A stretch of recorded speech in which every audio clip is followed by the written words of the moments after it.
अस्सलामुअलैकुम वरहमतुल्लाहि वबरकातुहू। उम्मीद करता हूँ तमामी हजरात खैर आफियत से होंगे। आज मैं आप हजरात के सामने एक अहम मौजू लेकर के आया हूँ कि मैं आप हजरात के सामने एक ऐसे बंदे की ज़िंदगी बयां करने के लिए आया हूँ कि वो काम किसी और का करते हैं और तनख्वाह किसी और से लेते हैं। अगर वो चाहते तो अपनी जिंदगी किसी भी फील्ड में बना सकते थे, लेकिन उन्होंने चाहा कि नहीं, मैं कौम की खिदमत करूंगा और पूरी जिंदगी कौम के लिए लगा दूंगा। उन्होंने चाहा तो वो अपनी जिंदगी किसी भी फील्ड में बना सकते थे। वो कोई फकीर या गरीब या किसी मिस्कीन घराने से नहीं, वो अरबपति खानदान से ताल्लुक रखते हैं। मैं आपको ऐसे शख्स की आप एक अहम अजीब कहानी बताने आया हूं। आप सुनकर हैरान रह जाएंगे, दंग रह जाएंगे कि ऐसा भी था और ये बंदा आज किसके लिए खड़ा है और किसकी बात कर रहा है। मैं आप हजरात के सामने आज जिस शख्स की कहानी लेकर के आया हूं, मैं आपको जिसके बारे में बताने आया हूं, वो बंदा है असदुद्दीन ओवैसी। मैं आपको बता देता हूं कि वो कोई चलती फिरती या कोई गली में घूमती हुई शख्सियत नहीं है। अगर वो चाहते तो अपनी जिंदगी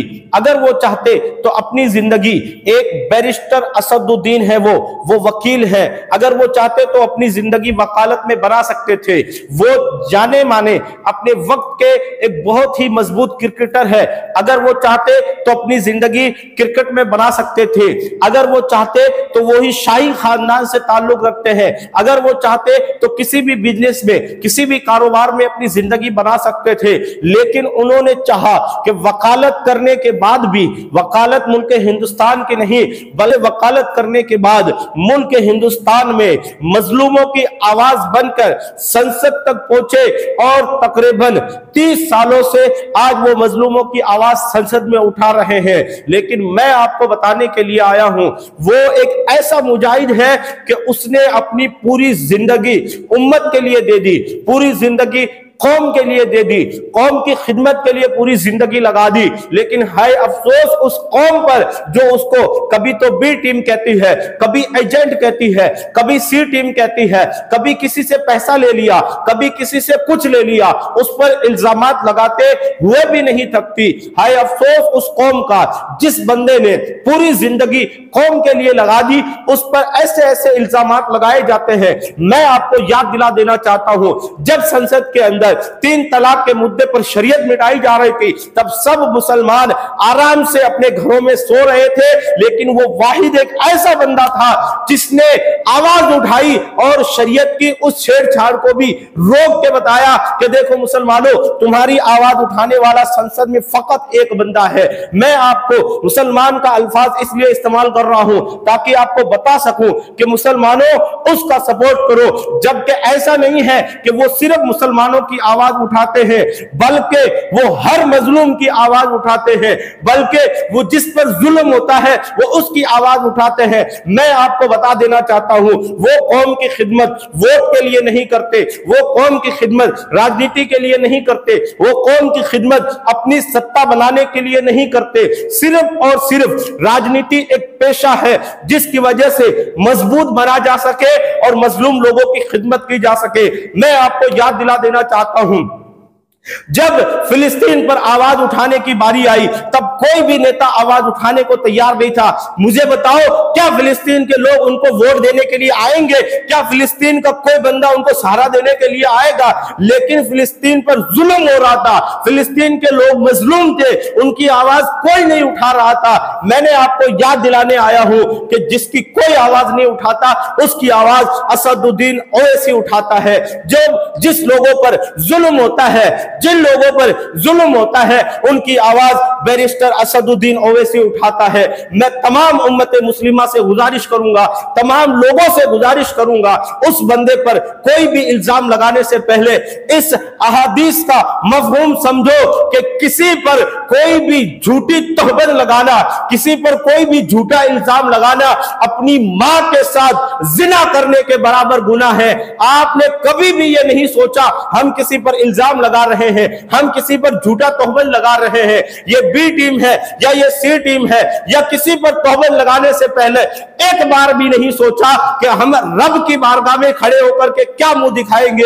उस बंदे ने खुद की जात के लिए ये अल्फाज कह रखे हैं, मैं हुजूर अलैहिस्सलाम के रोजे के सामने खड़ा हो जाता हूं, अगर मैंने किसी से पैसे लिए, अगर मैंने किसी के साथ मिल करके मुसलमानों पर या किसी मजलूम पर जुल्म करने की कोई साजिश रची हो, आप दुआ करो रोज़े रसूल के सामने खड़े होकर के, या तो अल्लाह मुझे गर्क कर दे या फिर जो लोग मुझ पर झूठी तौबत लगाते हैं उसको गर्क कर दे।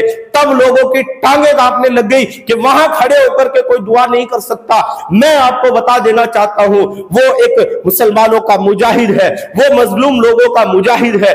उस मुजाहिद की आज कदर कर लो। अगर वक्त ऐसा आ गया कि तुम्हारी कोई सुनने वाला नहीं बचेगा, तमाम उम्मत मुस्लिमा, तमाम मजलूम लोगों से, तमाम मजलूम लोगों से मैं गुजारिश करूंगा, आज आप उसका साथ दो और उसको हर तरह से मजबूत बनाओ। आपकी आवाज अगर कोई उठाता है तो फकत एक असदुद्दीन ओवैसी है। इसलिए मैं तमाम लोगों से गुजारिश करूंगा कि जहां जहां तुम पर जुल्म किया जाता है, जब जब तुम पर जुल्म ढहाया जाता है, आपकी आवाज उठाने वाला फकत एक असदुद्दीन ओवैसी है। जब शरीयत पर डाका डाला जाता है, जब शरीयत पर डाका डाला जाता है, तब कोई भी राजनेता एक अल्फाज बोलने के लिए तैयार नहीं होता। आपको बता देना चाहता हूं, मैंने उनकी कई तकारीर को सुना, तब मुझे पता चला वो अपने भाषण के अंदर, अपनी तकारीर के अंदर अहादीसे बयान कर रहे हैं। पता चला उनके पास दुनियावी तालीम के साथ साथ दीनी तालीम भी मजबूत है, उनकी अच्छी परवरिश भी है। इसलिए जब किसी के साथ जुल्म होता है, जब किसी के साथ ज्यादती होती है, सबसे पहली अगर किसी की जबान हरकत में आती है, उस बंदे का नाम असदुद्दीन ओवैसी है। इसलिए तमाम मुसलमानों से गुजारिश करूंगा, तमाम मजलूम लोगों से गुजारिश करूंगा, जिसकी आवाज बनकर असदुद्दीन ओवैसी असेंबली में धारते हैं, जहां जहां आप देखें, जहां जहां जुल्म होता हुआ देखते हैं, वो आपके लिए दहाड़ते हुए नजर आते हैं। मैं आप लोगों से मुअद्दबाना गुजारिश करूंगा, ऐसे मुजाहिद की कदर करो, ऐसे नेता की कदर करो। आप लोगों से मुअद्दबाना गुजारिश है, जिस तरह हो सके पुरजोर तरीके से उनको सपोर्ट करो और उनको आगे बढ़ाने के लिए उनका साथ बनो।